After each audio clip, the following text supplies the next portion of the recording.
Agency. I just said it. Marketing agency. I said it again. I know that for many of you guys, marketing agencies are kind of a bad word.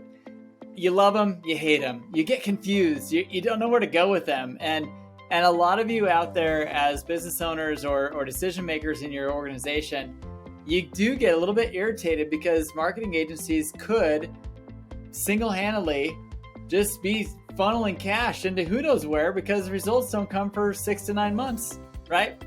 Well, here's the thing. There are people you can trust. There are people that are very helpful.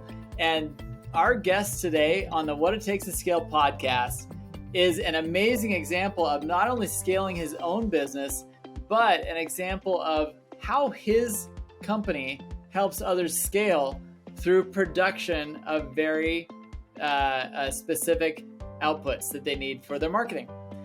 So take a listen to the show. There are so many golden nuggets in this interview. You are absolutely going to need to stop, take some notes, rewind, go forward, and look back, because this interview is just, in 20 minutes, we covered so many amazing facets of growth and scaling and systematizing, building processes, really kind of diving deep into this animal called growth and scaling. And so if you're one of those people who gets nervous about working with agencies, nervous about where their work is being done, how it's being performed, this is the interview you need to listen to, because this is a fun company, a growing company. He is growing and scaling, quadrupled in size over the last 3 years. And I'm here to say that when you have an agency or a group that's doing fulfillment for you that is efficient, product-based, and super focused on processes, you're going to love it. The output's always predictable and you know exactly what to get.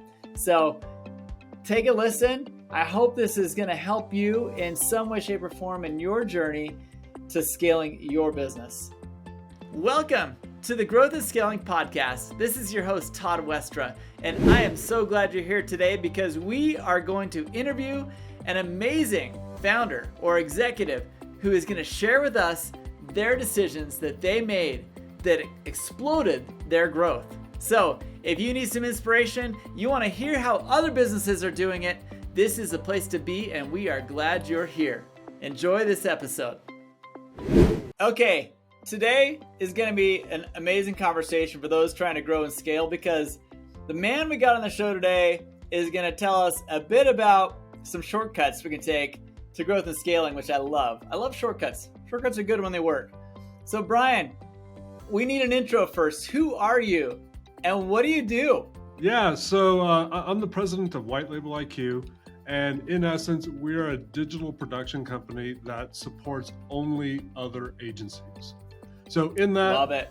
We work a bit differently because agencies need I want to say it, but it's a special kind of support. Agency life is not the same as everybody else's. It takes a special kind of person.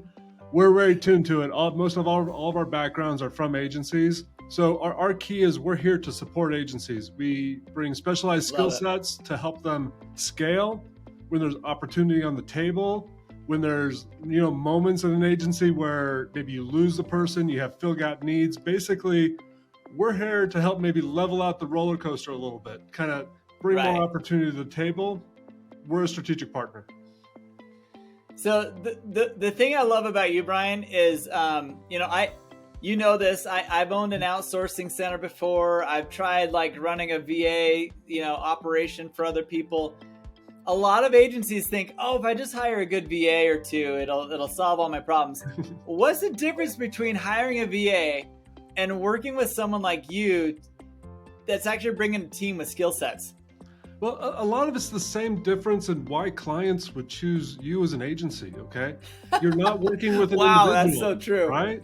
You're not working with an individual. Yeah. You come to an agency because you want some very specific advantages. You want people who have specialized skill sets who can span, different areas of needs, because number one, your need as a client and your need as an agency, they're not the same, right? Today the agency needs front-end people. Tomorrow they need back-end people. Tomorrow they need backlink outreach, or they need messaging focus. It changes because the market and everything in our lives are changing so fast, right? So you come to an agency because you don't always know exactly what you need. You need a subject matter expert. You need a partner who can help guide you there, you know? So that's why people would come to us. We are different than working with a freelancer. We are also an agency in that regard. Love it. So, you know, you said it clearly up front, like you love working with agencies because you obviously understand their pain points. And you know, to be honest, like a lot of the people that I've had as guests on the podcast and a lot of people who are listening to the podcast, they're not agencies, but they use agencies. Right. What is the difference? You know, what do you recommend to them? Like, is it hard for you to work with the direct end user, or do you like kind of buffering them through an agency and just doing the production side of things? How does your model work? So the key difference is knowing what you want. So, I mean, in our specific model where we provide digital production, a lot of that means there is a need for strategy. There's a need for content. There's a need to be able to talk very directly to your audience, you know, and then from there we carry it into production. And in that production, you need subject matter experts who are very attuned to that specific area. So in many ways, it doesn't necessarily matter if you're an agency or if you're or somebody working. A lot of it is, do you understand like strategically where you're going? Do you understand how to talk to your audience? So, you know, that's a bit of the difference. Like when you're working with a marketing agency, a lot of it is just that. It's about messaging. It's about the strategy. You know, you need to be very focused. And for our particular instance, you know, once you know what you're doing, you really got to get stuff done, right? So we are that execution arm. It's also very difficult, right? There's a million ideas out there, but which ones can we actually execute on? Well, that comes back to having a master strategy, which is supposed to be what the agency does for the client, right? Well, that's true. I love it. Yeah. You know, but like, I mean, it's totally like the role of an agency really is to help the business develop the messaging strategy and a holistic approach. But more often than not, the agencies are very niche, and maybe they only do, for example, Facebook marketing. But this client's audience is all on LinkedIn. They can spend all the money in the world pushing their Facebook campaign, but if the strategy's wrong, they're not going to have it's not going to bear the fruit that they were hoping for. No, absolutely. So agencies are important when you position yourself with the right agency, but an agency that is smart about strategy will partner with people like you to do the execution, because you're just a machine. It's like input, output. But the strategy needs to be something that a good agency will help the companies develop, and then they come to you and you do the production. You know, and that might be one of those little hidden secrets of agencies. Agencies have relationships. You know, agencies have partners. Agencies outsource and freelance like crazy. But it's for that same reason, because they want someone who's very specialized and focused on what they do, you know? And anybody who tells you they can do everything under the sun is lying. Don't trust them. That's so good. Well, you've been able to grow and scale your business. We've talked about this, but tell everyone else, like, how have you seen your progress come, and what has been your favorite part of that journey of growing and scaling your agency? Yeah, like in the past 2-3 years, we've about quadrupled in size. And a lot of that is just in how we scale, you know?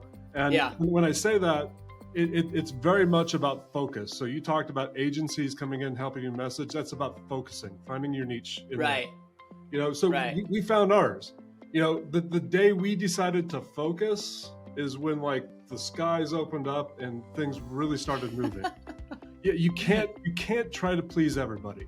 You can't try to be everything to everybody. Okay, like, and it's no fun trying to do that. It isn't. I mean, you know, I've talked to people that get excited about the new thing and the new thing.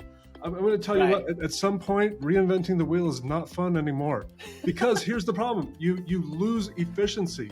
every time you reinvent the wheel and enter a new market, you lose the competitive advantage that you had by having that 100%. experience, by having that knowledge and what it takes.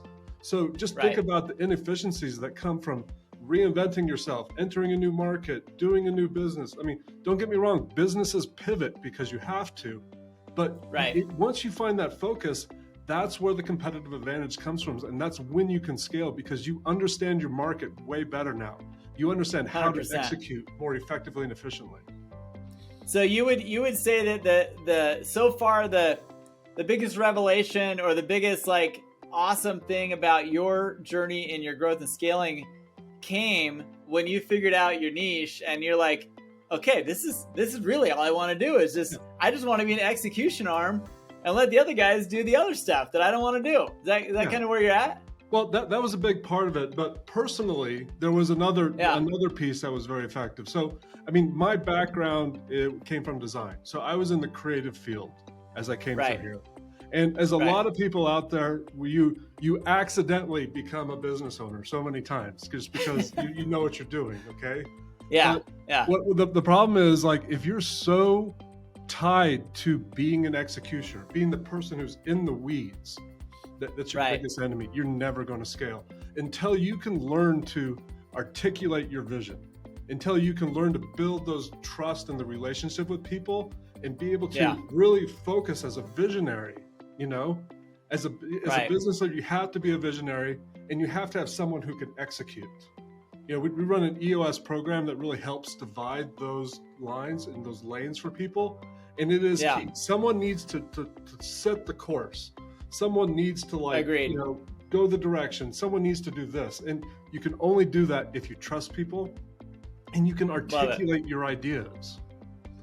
That's I think that most businesses coming out of a launch phase and they were super involved in developing the product, the message, and like all that stuff.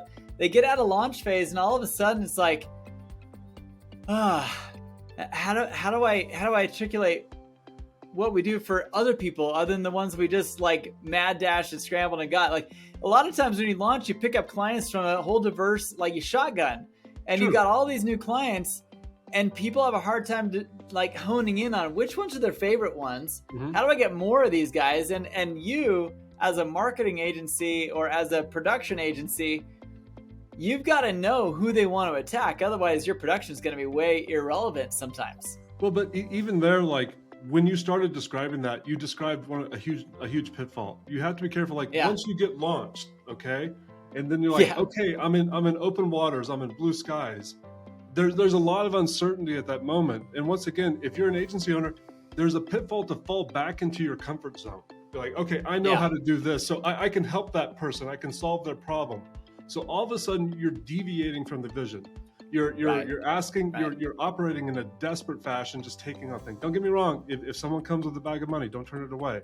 But what I'm saying is be very careful about falling back into your comfort zone because you're going to go off track. Okay. Agreed. You have to stay in a position where there is going to be anxiety. There is going to be uncomfort. Just get used to it and thrive in that moment. Okay. So you're falling into like kind of where I want to lead the conversation into, the challenges of growth and the challenges of like post-launch, that anxiety of like, okay, what next? Like, what's been your biggest challenge that you've hit in trying to grow and scale your company?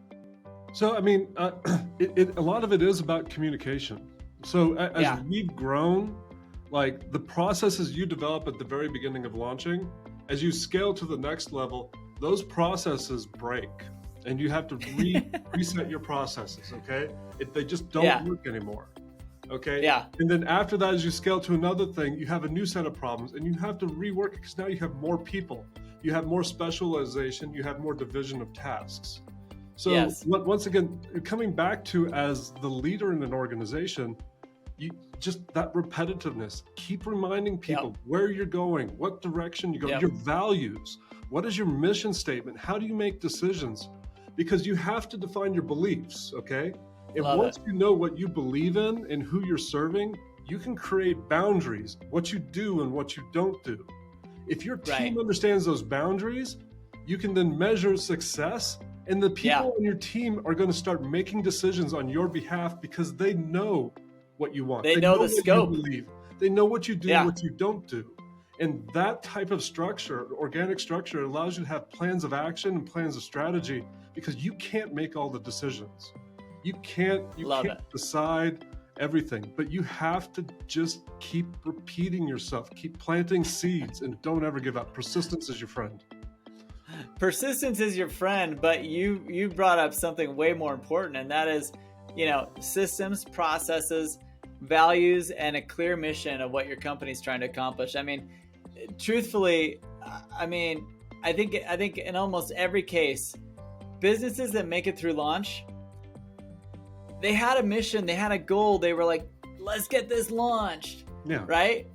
But then they're there and they're floating in orbit and they're like, hey, where are we going? Like, where do we want to really target? And that's exactly what you're talking about. When you have clear-cut values, clear-cut goals, your people that you hire, I loved the words you were using, the specialists, people who become specialized employees, they now know what range they can work within to make their own decisions. And as a business owner or as a leader in an organization, there's no greater joy than overcoming that challenge of, okay, people aren't making decisions. Aha. They need to know what scope within, what range they need to stay within to make decisions. If people aren't making decisions, it means they don't understand. Like, Brene Brown, kindness is clarity. If you can be clear, Love it. People appreciate it. Okay. I'm one personal thing is like, I come from an art background, and personally, I just don't like to be told what to do, so I like to chart my own course.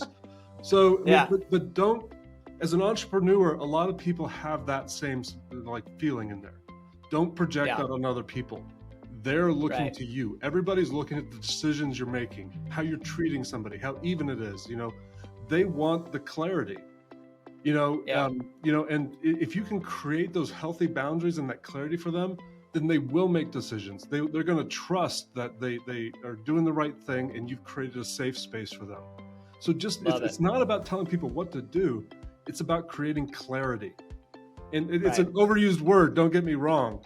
But no. As a visionary, it's so difficult. It may sound clear, it may sound like wishy-washy or whatever, but you have to be very clear about it makes what such you're a doing. difference.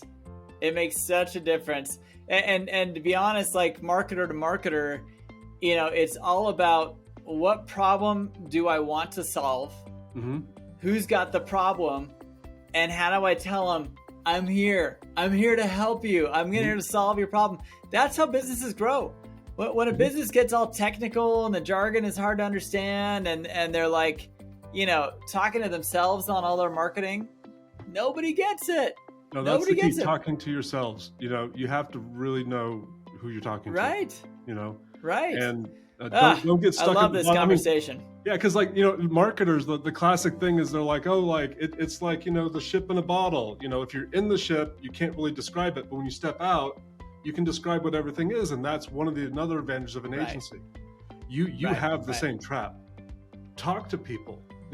Talk to other people's around you, peers. I guess I talk about clarity and focus on all that, but there's a number of values in leading a company, and staying humble is huge. Yeah. You have to take advice. You still have to be teachable. You have to be hungry and driven and want to hear. You mean sometimes your employees have got good ideas for you that you might be able to adopt? Way better than mine most of the time. Just saying. You hire people smarter than you. I love it. I love it. Well, all right. So as you look around and you see other people dealing with these same challenges that you've been able to kind of overcome in your growth, what advice do you give them when they're trying to figure out their niche or trying to figure out what they really want to, which problem they want to solve? Right. They're just like the ship in a bottle. You have to be clarity inside of your organization, but at the end of the day, talk to your audience. Go to the people that you've been very successful with. Ask them, what was your original problem? Why did you find us? What was your need? Listen to them, and talk to somebody else. you're going to find that common thread through it. But you'll always find the answer, out there in your audience.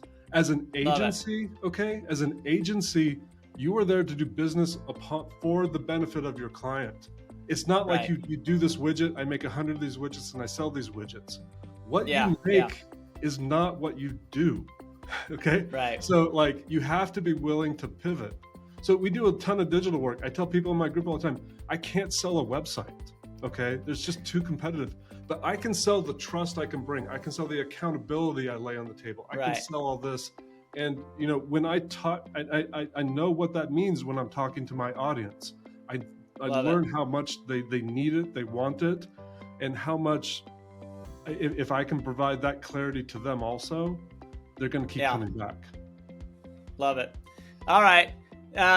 We got to close this up soon because this conversation is just too much good stuff. Like there's so many good snippets in here. I love it. I appreciate it. We could go for an hour, but yeah, no. We really could. We really could. Now tell me though, I hate closing an interview without getting a shout out. I love people shouting out people that have been an influence in their life and in their business, especially. That kind of kept them motivated, kept them going, kind of pushed them to that next level that they didn't know they could get to. Is there someone in your circle that you feel like has been able to do that for you? I mean, for me, Jim Hebner. He's one that's really guided me and given me the inspiration and the trust to go through. But the other thing is peer groups, like mastermind groups. We are very close in an agency called Agency Management Institute. So we have peers that we can work with. We can bounce off ideas, and believe it's accountability. People will call you out if you're making a bad choice, and you need to have somebody who has that kind of radical candor.